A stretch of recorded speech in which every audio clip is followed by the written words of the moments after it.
Welcome to the Be a Better Parent podcast. I'm Celia Kibler, your host and founder of beabetterparent.com, the Day of Calm Foundation, and FunFit Family Fitness, and an award-winning author, mom of 5, grandma of 9, who has spent my entire life helping children thrive and helping parents build the empowered adults that we need in this world. You don't need to feel shame as a parent. You need to feel empowered and prepared. And that's exactly what this podcast is here to do. Every week, we'll dive into some simple, practical, powerful strategies to help you raise respectful, cooperative, fun-loving children, and do all of that without yelling.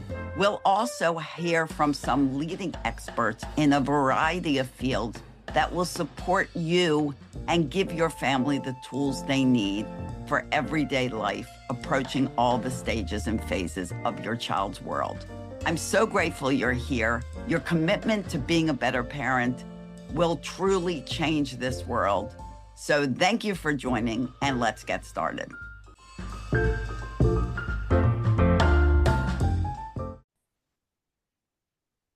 Hi, everyone, and welcome to another episode of the Be a Better Parent podcast. We are talking about one of my favorite topics today, and that is resiliency and the need for your children to be resilient.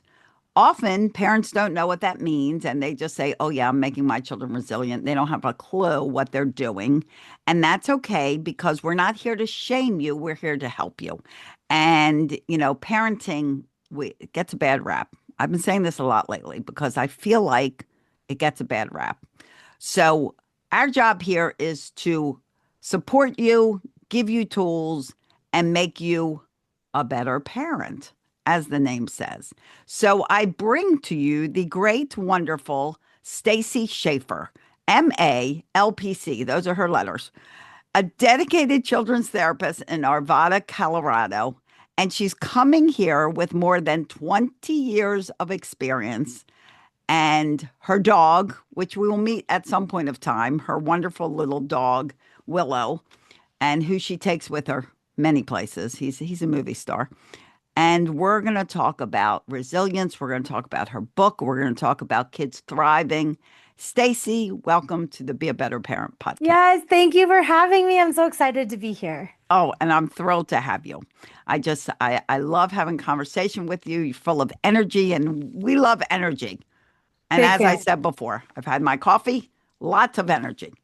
So let's get started first, if you would, and just tell our listeners a little bit about you, where they can find you, and what kind of got you into doing this. Yes. So Stacy Schaffer here, child, adolescent, young adult therapist. I am in Arvada, Colorado, which is a little bit outside of Denver, like not too far from Denver. And I was born and raised in Vegas, which isn't my fault. Just so you know, all your listeners, I just showed up on the scene. But I've been in the Denver area since 2009. So I'm approaching 20 years of being a clinician. And I have pictures of little me counseling Care Bears. Grumpy Bear wasn't willing to work on things because you can't force it. Like, you got to be willing. Yeah, But exactly. like, I was always into feelings and like pictured myself as a therapist when I was a little girl, which like gives you, a precursor to, was there trauma? Yeah.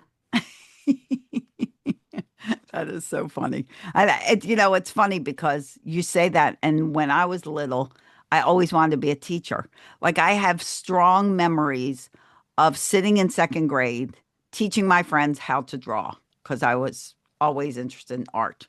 And I always wanted to be a teacher. And I grew up as a coach, my kids' fitness. I grew up and became a teacher. I might have been a frustrating student for you because I don't consider myself super talented with art. Like, you might be like, do this, and I'd be like, I don't know how. Well, I was under the impression that I could teach anyone how to, be creative because creativity is in the eyes of the beholder. There's that. And I feel the same way with parenting. I can, put anybody on a hot seat and help them get through whatever challenge they're I getting like the through. nice bridge. Nice bridge. Thanks, thanks. Segue. It's all about segue. So, anyway, Stacy, and we're gonna have fun in this conversation because Oh, for Stacy and sure. I always have fun when we talk to each other because why? We're fun. We're super fun and Yeah, humble. and It's a and hard you combo. exactly, and you need to be fun at home. And you know how I always end our conversations with laughter is the best medicine. It is the best medicine. For sure. People, what did Alan? Do you know who Alan Alda is from Uh-huh. MASH and other? So he said in some quote somewhere that when people are laughing, they're not killing each other. Oh, we like Truth that. be Yeah. told, Yeah, like how I go to kickboxing, I punch bags so I don't punch people. right? Bags are much better than punching people, but Yeah, like sometimes you consequences and need stuff. to get that energy out. So do your kids. So anyway, so let's talk about kids for a minute and let's talk about resilience since I mentioned that. Because I am a strong believer and helper of parents to understand why children need to be resilient. Because resilience is what literally helps us human beings get through trauma, get through surprises, get through times when we're like, well, I don't know how we're going to get through this. Resilience gets you through it, and you can build it, and you can help children to get through things and become empowered with it. So let's talk a little bit about that. Yeah, I mean, I think that, part of my soapbox is that I think that we define resilience wrong in lots of ways by attempting to empower our kids. By saying like, that a bad something happens, some tragedy, some trauma happens, and people are like, "How are the kids?" And then oftentimes, like a response is like, "Well, kids are resilient." Well, the kids have to survive, right? Because like, what do you mean? What choice they have? They have to keep going to school. They have to keep doing the things. But I feel like resilience, like it should be an earned thing, like as opposed to they're just surviving, And so I am under the impression that we should really empower our kids with all the different kinds of skills. So they're coping in a way that isn't suppressing. Because when we just say kids are resilient, I think that oftentimes kids want to be seen as like doing well. And so they're like, yeah, I'm I'm strong. And like, meanwhile, there's this layer that usually doesn't come out till adulthood if it's not addressed then, and it's just come out sideways. So Right, I think we should have like resilience be like in a like pack of survival like tools that they use in order to benefit them in the future as well. right. And I think often with what you said, parents automatically go to credit children that they're resilient, and that gives them an almost an excuse not to address the child and how they're feeling. How many times does someone in the family die, pass away, and they don't really think about how this child is going to respond or feels about it because they automatically, well, kids get over things. They're kids. They're kids. They're resilient. They get over it. And they don't necessarily consider or get help to help that child deal with this traumatic situation. Instead, they just assume they can. Yeah. Yeah, I wasn't a child. I was a young adult, but I was a counselor at camp when I got the emergency phone call that my mom died. And I, remember being rushed to that room, and I was in shock, right? Even though I'm she had breast sure. cancer for a long time, like it was like a long battle. And so I was a leader at camp. And so I kind of like sat there, like having the conversation, and I got all this feedback about how resilient and like, look how strong. And I liked it. I liked it a lot. And the double-edged like sword is that than the things that I was actually feeling when I was able to feel. I didn't want to lose that title. I would still want you to see me as Right. like strong. I'm like, but I'm like, I am crushed at this point, and I feel like because I already have this like award, I don't want to give it up. Right. Right. And now you feel almost like less than because, oh, now people see me in this way. And to tell you the truth, I could just sit here and cry Right. for hours on end. And I'm not living up to what other people think I should be doing. Right, exactly. And so I think that like we want to empower our kids with like, like the strength and like resilience, and we still want to call them that, but we don't want to call them that in lieu of giving them emotion regulation support, comfort, the freedom to feel two things at once. Like I say that to a lot of my clients with a lot of things that they're moving through. You're allowed to feel numerous things at the same time. And I Absolutely. and I think if I learned that younger, things would be a lot less confusing because it'd be like, oh, I'm not just this. Like I can be lots of emotions and they don't like contradict each other. Right. And as parents, having those difficult conversations, that's why they're called difficult. They're called difficult conversations because they're difficult to have.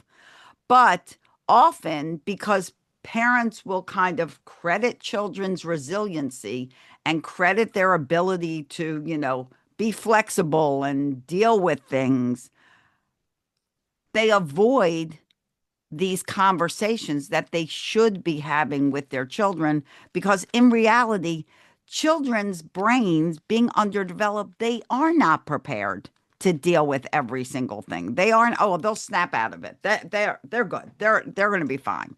They're not going to be fine. And they No. need to have someone who will support them. Yeah. Well, and I think about because so many of my friends that are therapists, like for adults, like they're like, yeah, what my clients are talking about is their childhood, And so like that like eventually those issues, I know that to be true in my own life, those issues they don't go away if we don't talk about them. They're like, or some people I've heard, they're like, they won't remember. Yeah, they will. Their body will at the very least. And so it's like, well, if their kids are so resilient, why are we suffering about when we were 7 when we're 47? Right. And that's why I say, people say, well, why'd you rebrand to be a better parent? Why did I make the app? I did that specifically so that parents would easily find answers as they're raising their children. They don't have to spend an arm and a leg to get answers. Because wouldn't it be nice if we could start creating generations that did not have to recover from their childhood? Yes, like Why do we assume that? Why aren't we proactive to prevent that? yeah, and I like say that to so many of the because I do an intake with parents first. Like I'm like I am, and so I tell them I want you to frame the counseling support as a gift as opposed to there's something wrong with you. And I'm like, because can you imagine having that gift when you were 10 years old and parents are like, I could not think it would have changed the trajectory of so many of our lives. Yeah, And so like that's my hope that the kids that I see and the teenagers that there continues to be a ripple effect on like their future relationships. Not like things won't be hard because like if you've been outside, like things are still gonna be hard. the world's kind of Um, crazy. yeah, but like that they're more equipped. Right, right. And that's an excellent word. And that's, what so many parents and caregivers assume that they are equipped and they just plain aren't. And if for no other reason than parents, teachers, caregivers, these people need to understand and should know that the human brain doesn't develop till we're 25. They can't possibly be fully equipped with their brain to handle emotion, to handle trauma, to be resilient, to handle, you know, impulses and things like that if they don't even have a developed brain. They are missing the parts that we have. They are not little adults. They cannot respond to you like a little adult. It's impossible. Yeah, and I validated kids before about that. They're like, I don't know why I keep, and I'm like, because your brain's not done. It's not Right. done. Right. Like, You're not done that's part of cooking. it. Exactly. It's like I just spoke to one of my clients today and they were like, so I asked my child, why did you do that? And it was something that they did impulsively against their sibling. And they go, she didn't even know. And I'm like, that's because for the most part, she probably doesn't know. It was an impulse and she doesn't know why.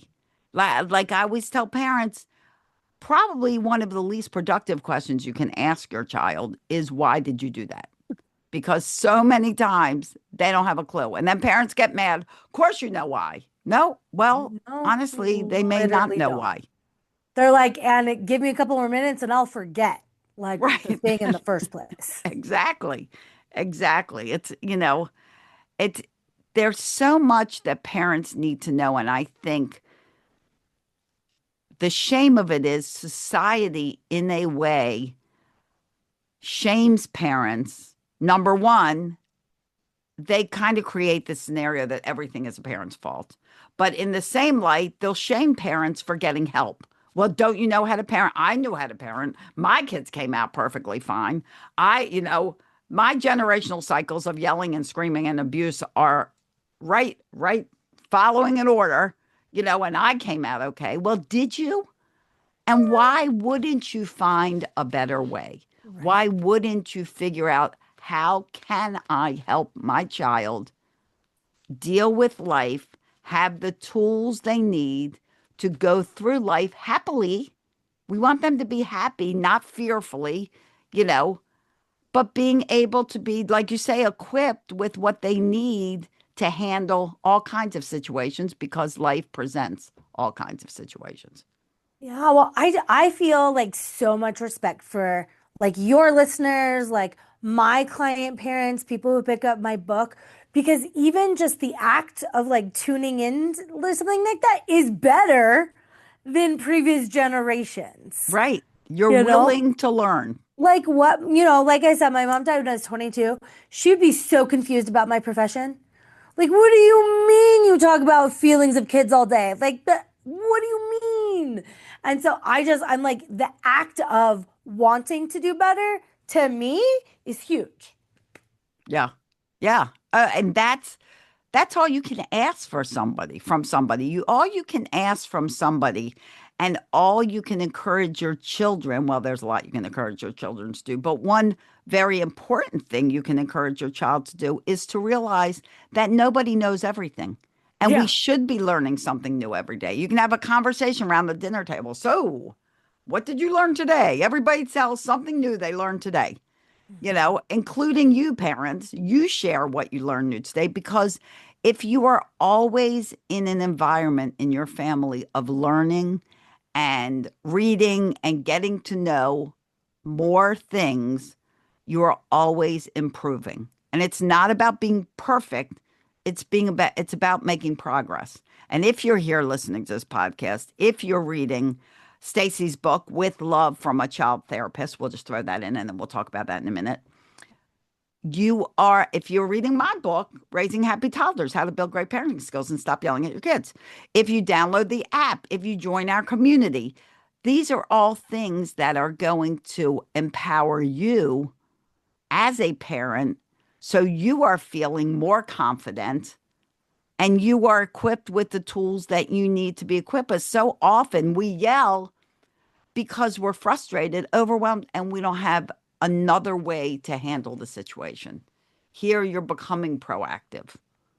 No, it's true.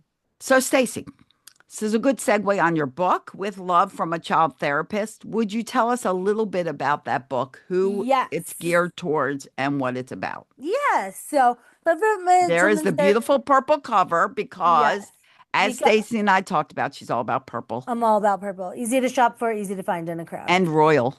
And royal, and there's that.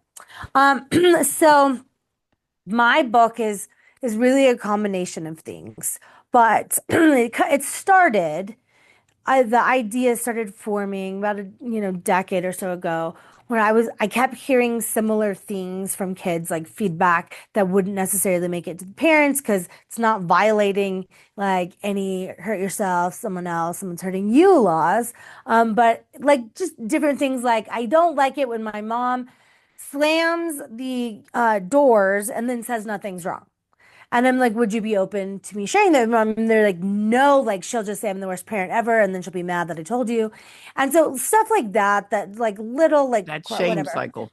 Yeah, like and so I remember thinking I want to like write something because it is a luxury to bring your kid to counseling. It shouldn't be, but it Yep. is.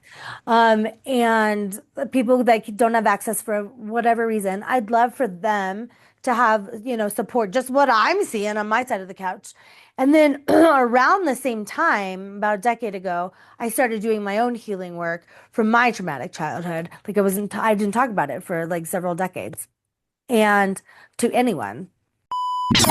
Welcome to Parenthood, the place where nothing makes sense, everyone has conflicting advice, and nothing you do will ever be right.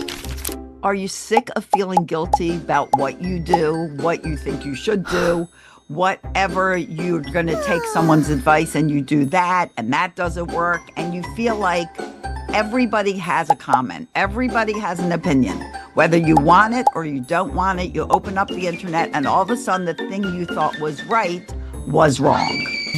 But we have a secret for you. There's more than one way to be a great parent.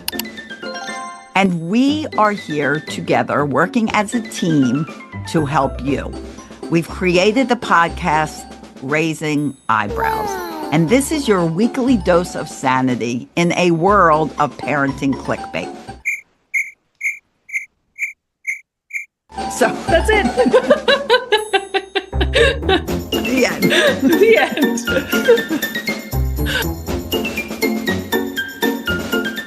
And so I was like, oh, there's nuggets I can get from that dumpster fire. Yeah.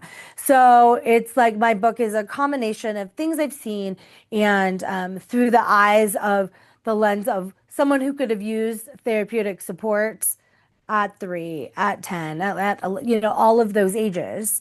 And it's together in one little book. And I did my own audiobook. So if you like audiobooks, you can hear this voice. Good. And you know what? I need to do my own audiobook. I think we talked about that. I need to get going. Sorry, fans, parents, I'll get there. But in all honesty, I haven't done it yet.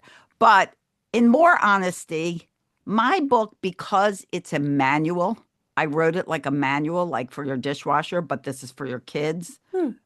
So you should have it on your shelf because then you can grab it, look up tantrums, look up sleeping, look up my husband's not on the same page, my wife's not on the same page, look up how you create family harmony, look up difficult conversations. It's all Yeah. in there.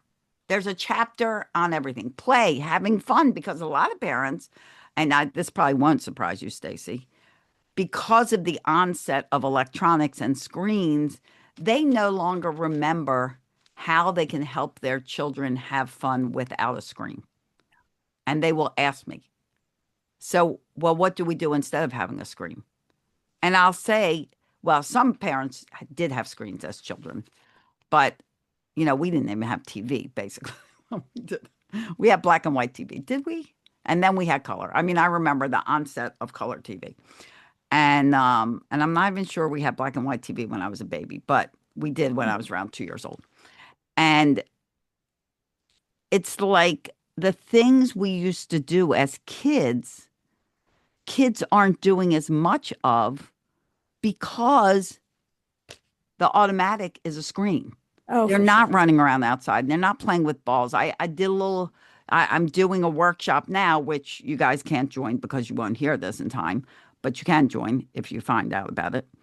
But one of the things is around money, and I listed a bunch of really inexpensive gifts you can get for the holidays because people stress about for kids, balls, hula hoops, Nerf things, Nerf shooters, um, uh, cones, things that, that like balance beams, things like that. And there's a lot that are inexpensive. You'll say balance beams are expensive, except they make foam ones that are really not expensive. And there's all kinds of things you can get kids, puzzles, books. Like there are a lot of gifts you can get kids without breaking the bank. And they are great gifts for kids. And they love, who doesn't love a hula hoop? I'm a Like big it's fan. been around forever because kids love it. They love balls of any kind. And you don't have to break the bank. And now you're giving them something that's active, that's engaging, and that they can like play and have fun with. Wasn't that nice? And not just sit Yeah. on their bottom. I loved, they don't make them any, I don't think. I loved my pogo ball. Like, did you have those? Like, it's I like bet a, they do make it. They make pogo sticks, but I it's like, bet they do. it looks like Saturn. It's like a bouncy ball and then like a very, I loved my pogo ball. Big fan. There's a lot of balls out there, a whole lot. Oh yeah. I mean, an amazing amount of balls. And I have a kids fitness company, so I have a lot of this equipment and a lot of games. And my games book is going to be officially coming out, Oh, even though it's that's fun. already out. It's technically out, but you would have to message me and say, "Can I get your games book?" Because it's not like on Amazon or on my website yet. But it's been actually out for years. My sister and I wrote it. I hate to tell you how many years ago. 20 years ago, 25 years, like 120 games. It's a great book. It's It's called so the Fun fun. Fit Games book. How original. But anyway, so Stacy, when a parent gets your book is geared towards adults. Is that correct? Yes. Yes. Yeah, Okay. it, I just it want to make definitely is. I've been saying it's for anyone who loves someone who's 11 or who was ever 11. that's a great a great age. Um, But one of my teenage clients, she like she said to me like, "Hey, I listened to your audiobook," and I was like, "Oh," I was like, "You did." And so we were able to talk about things that like came up, but she got stuff out of it at 16, so. oh yeah. And and that's back to the you can learn something new every day and keep your mind open. That's the say. It's like, my book's called Raising Happy Toddlers, where I have lots of comments and lots of clients that have teenagers that got it for like their little kids, but they're like, this is so helpful for teenagers because pretty much everything in there is to create a cooperative, respectful home. I mean, you may hopefully your teenagers are potty trained, so you might not need that chapter. Mm. They're not. There's a chapter on potty training. But, most of the things, like in your book, there's always things you can learn. And as long as you have an open mind and you're willing to reflect on what you do and try to learn better ways and new ways, and not that what you're doing is wrong, but there may be other ways you can try. So, anyway, Stacy, what is in your profession? So you deal a lot with children, mostly children, youth and adolescents. Kids and teens and young adults. Like Right. I see ages 3 to 30. So I would ask, what do you find in teens is a common struggle point for them in this day and age? Because there's so many things affecting, I could sit here for a half hour listing all the things that affect our teens. What would Yeah, you say I they was like, struggle with Stace, most? pick one. I know there's a million of them. And that's Yeah, right. I know that's a very general question, but what do you find is something parents can help their teens with that teens feel kind yeah. of misguided on? I think, and I know this from talking like to my own friends with kids that they're like, what is the latest thing these days? And they're like, I didn't know about that.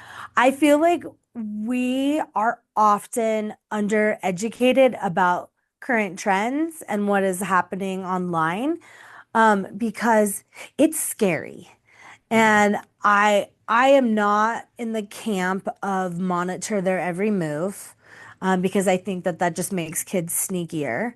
But I think that we need to be like aware. I don't know how many Yes. parents are Awareness. aware. That's my thought too. Yeah, I don't know how many parents are aware about kids, like how much they track each other. They use snap maps and like find my friends. And like some of it's cute because then they're like, "Hey, you're at Starbucks, get me a thing." But I have just on my side of the couch, I have just heard about just the increase in how that makes kids feel lonely. Like they look and all their friends are at one location and they are not at that location. They see someone at like someone's house that they used to like it just there's so much drama That that is such happens an with excellent point, Stacy. with that alone. Like I feel like it's an exercise in hurting our own feelings. Because then they get mad at each other because someone turned their location off and they're like, "Why'd you turn your location off?" And Right. it's What do you do? insane to me. Like I said to one of my clients yesterday, my like friends, like, well, they know I'm at work, but they they don't need to know like going to Target later. Like what? Right. And I think that's a different world. I think like kids feel like we have to know where everybody is at every time. And personally, I feel like please do not know where I am. Right? There's no reason for you to know what I am doing with every minute of my life. But that is such a great point that you put up. And this is why I asked that question, is because often, you guys have such wonderful points. And it is huge. I hear it all the time. They're always like, well, parents use it for the safety of children, but kids use it for each other. And They and do. even like I was talking to my daughter, my granddaughter's 12, and she was talking to her about the urgency of responding to a text message. Yes. And like Just leaving someone because on red. someone messages you Yeah. does not mean you have to drop what you're doing and return the message. No. Yeah, they take it really personally. They're like they called it like they left me on red for 2 hours, Stacy, 2 hours. And I'm like, is it possible they're doing something They're and doing something they're not correct. doing 2 hours at you? Like that it's They're maybe not avoiding about you? you. They're busy. Yeah, well, and so I think that, just like, that kids like just see themselves right in front of this and think everybody, they're the main character, and that everyone is watching them. They take that really, really personally. And they sometimes intentionally do that purposely. They're like, Yeah, I left him on red for 4 hours. I'm like, okay, like, girl, what? And right. so it's kids have found out like that their friends come here because of the monitoring. They're like, oh, you're at Stacy's? Yeah. What? Like Yeah. it's And it it's and baffling. it is. And it creates drama. And another thing that creates drama these days between kids is the lack of personal communication, Oh, for face sure. to face communication, because text messages, emails, however they're sending social comments, they're read by the perspective of the reader. They are not read from the perspective of the sender. Unless, like when I send messages, I got emojis, I've got manners. I want everybody, whoever is reading that, to know my intention when I sent that message. For When sure. I remind clients of their call, just a reminder we have a call at 8:30. There is a smiley face at the end of Right. that. Because tone. Always, Yes. Tone always. matters. It does. It absolutely. And that is lost a lot. And it causes conflict with your kids because all of a sudden someone may read something thinking they're mad at them when they're not at all. It's just the way it was read. Yeah, the drama involved with the word okay. They're like they said okay. I'm like, did maybe they mean okay? Okay, right. Yeah, Like, or she didn't put like she put a period at the end of the sentence because that's like harsh. oh, it is? Oh, The that's good thumbs to up know. I emoji never is knew that. offensive, right? Like, and so that's why I'm like, I think it's important. I hear things all day long, so I have to be aware, but like the thumbs up emoji is now considered offensive. Really? Yeah, because it's like, fine. Yeah, this is why I That's went to grad school so that I could stay up on these trends. right. It's like when I had employees, and I don't have employees at the present time, nor will I. Well, I do have employees, but not teenagers.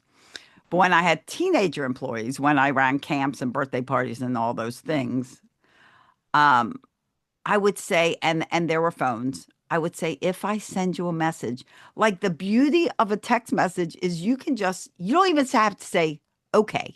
I don't even Right. need both letters. Give me a K. Just just put a K in there so that I know you saw my message. Just like I don't even need two letters. One letter works, or a thumbs up works. Well, evidently not anymore. But yeah, there's so much, and it's hard for kids, and they do create their own drama. But we did too as kids. I mean, there were, things we did. It's just not the same because it wasn't Well, as, you know, yeah, I mean, I just as think everywhere as it yeah, is there's a now. whole new magnitude. Like if you Yeah. got left out from your group of friends, you wouldn't know until Right. like, someone mentioned it. It wasn't in your face. It wasn't real time. And so I think like to be sitting there in their room, like already feeling insecure because you're 11, like sitting in your room and like seeing like your friend group make a TikTok as you're sitting there feeling lonely in your room. I feel like it's a whole new magnitude. Right. And so Now yeah, you feel because like everybody hates you. Why yeah, and wasn't like I they're there? like, see, I have Yeah. like proof of that. And sometimes like kids do that intentionally to each other. They're like, yeah, we made this TikTok and we know she'd see it.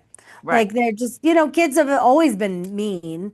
But it gives the mean It's a like new more level of power. mean. Right. Right. And yeah, help parents. One of the things I help parents that have older kids realize is don't let your children, I call them bedroom kids. Don't let them become bedroom kids. Bedroom kids are kids that live in their bedroom. They never come out. They don't come out for dinner. They don't come out for homework. They don't come out to watch a movie. They don't come out, and you are asking for trouble.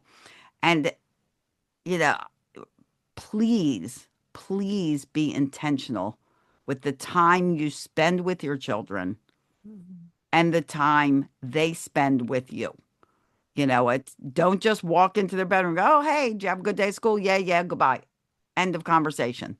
Mhm. Spend time with your child because if they are locked in a bedroom, you don't know how their emotional state is. You don't know what's going on. And like you said, Stacy, a simple TikTok video may be enough to send them into a deep depression. Yes. Well, and that's why I think it's important to be aware of like different things that are happening because like say someone took their kid's phone, they're like, I'm just gonna like look through it, like, 'cause I'm the parent and I'm like checking on you.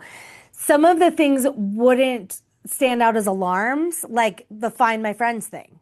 Like, like that's not going to ring any bells because like, okay, you have that app. But like knowing what that app is used for and how it's like how we're manipulating, how technology is manipulating our kids to feel certain things, I feel like that's crucial information to know because like some of this stuff doesn't look on fire, but it is. Absolutely. And it's so, like you say, crucial to know. There are things you just have to be aware. Awareness is the best quality you can have Yeah. as your I kids get older and older. Yeah, and like and who they're talking to in games. Like a kid told me last week, like, yeah, this like new kid I met like gave me like some Robux. And I'm like, what do you mean this new kid? They're like they're a kid. They said they're a kid. And they like so obviously they're not bad because they gave me these coins. Right. And yet they're grooming them for whatever future, you know, mission they have against these children. Yeah. And there's Scary. so many, my son is a video game designer. That's his career. Oh, wow, that's cool. And so there's so much that he lets me know about how Yeah. you can help parents and all these things can be turned off.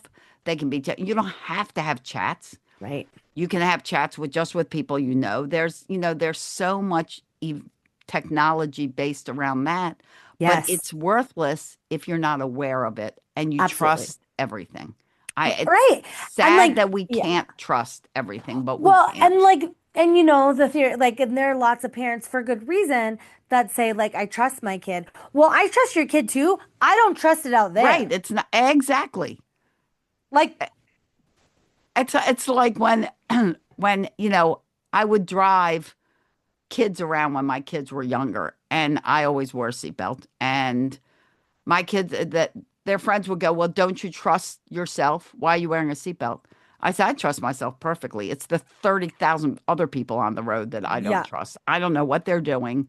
And when you grow up and you start driving, you don't trust anybody. You don't assume somebody's going to drive down the road according to traffic laws. It's the same yeah. thing. And you Right. have to open your eyes. You have to be aware. And is it scary sometimes? Absolutely. But it's sometimes life or death for your children. And look who's right here to help you. Yeah. Well, Stacy. I like, Stacy so, is here so to help you. here I I am. am here to help you I'm right here. here. And there are other people. I mean, if we're not the people that you, why do I want to say jive? Does anybody use that word anymore? Yeah, you're That you like, jive with. But I like, can't think of a replacement word. Well, I mean, if we're, resonate, what is it? Resonate. resonate. Oh, that's much better than jive. I'm You know, so I old. talk for a living. If you don't resonate with us, that's fine Yeah. because you should find a person that you feel safe with and you It- trust. It's a shame, but you know, that's if Yeah. that's your But, story. But yeah, no, I comfort a lot of my teenagers as they're about to get their license. They're like, I'm so scared. And I'm like, do you know, like you've been driving, you know how many idiots are already out on the road? Like if like they can do it, you can do it. right, right. And you just have to know that awareness, even when you're driving, you have to pay attention. You have to pay attention. Your parents have to pay attention. The parents have to pay attention. Kids have to pay attention. And whatever you do, especially driving, you have to pay attention. Well, For sure. Stacy, thank you so much for being here. Yeah, And thank you for I having know me. you and I could like just keep talking, talking, talking. Talking so much. Yeah. But all the stuff intertwined into everything that we talked about was just great information for our listeners. Is there one more piece of information you can give our listeners to just prepare them for um, life as their kids get older? And maybe it's something we already said about awareness or something, but is there one more piece of information you can give them to make Yeah, them feel the first thing that safer came and to calmer?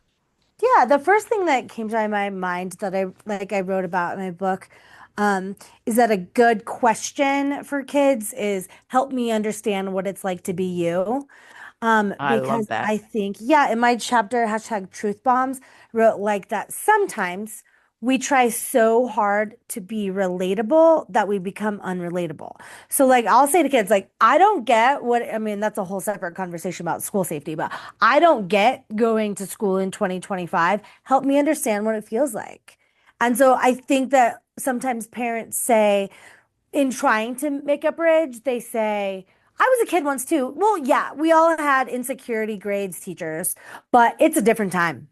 Right. And so when you say that, a kid shuts down because they're like, yeah, you don't get what it's like to see like somebody like grow on their Snapchat list and now that person's their number one friend and how that feels. Like you don't know that. Right. And so there's so many nuances. So I think the question that I really like and that I use a lot in my practice is help me understand what it's like to be you in this moment. I love that. That is incredibly powerful. I love it. Chef's kiss. Thank you. Thank you for sharing that. Yeah, thank you for having me. Well, Stacy, before we leave, one more thing. Tell everybody where they can get your book with love from a child therapist. Get it, read it, or listen to it, Yeah. but you're going to learn a lot. Yes. So thank you for saying that. So my publishing company made a website, authorstacyschaffer.com.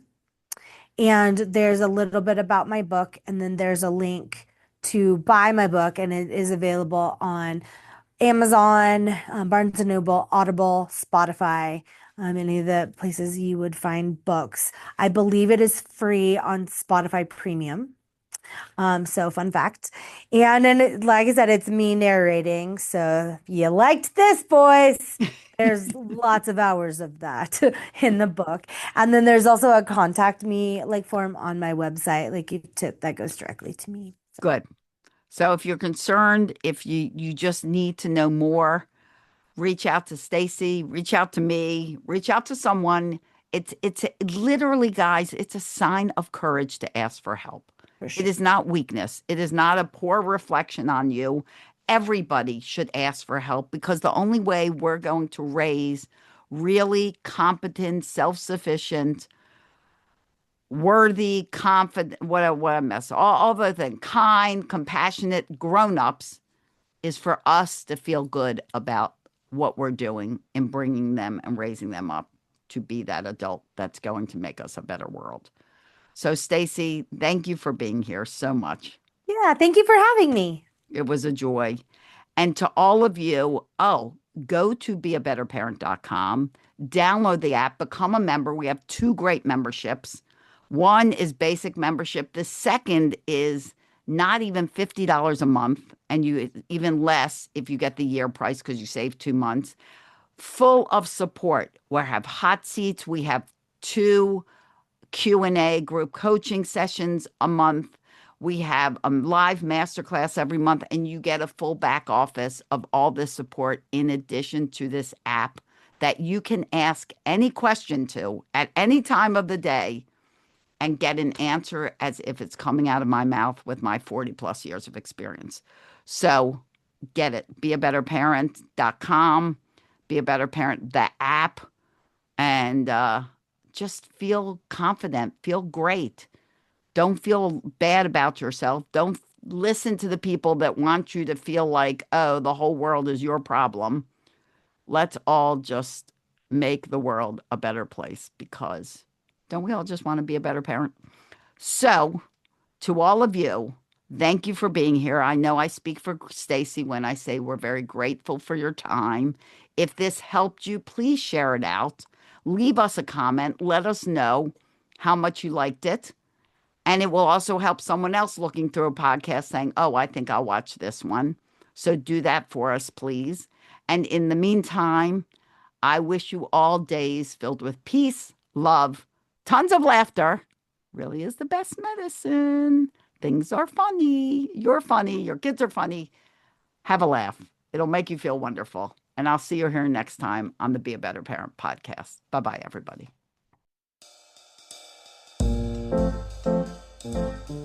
Thank you for joining me on today's episode of the Be a Better Parent podcast. I'm truly grateful for your time, your heart, and your commitment to becoming a better parent.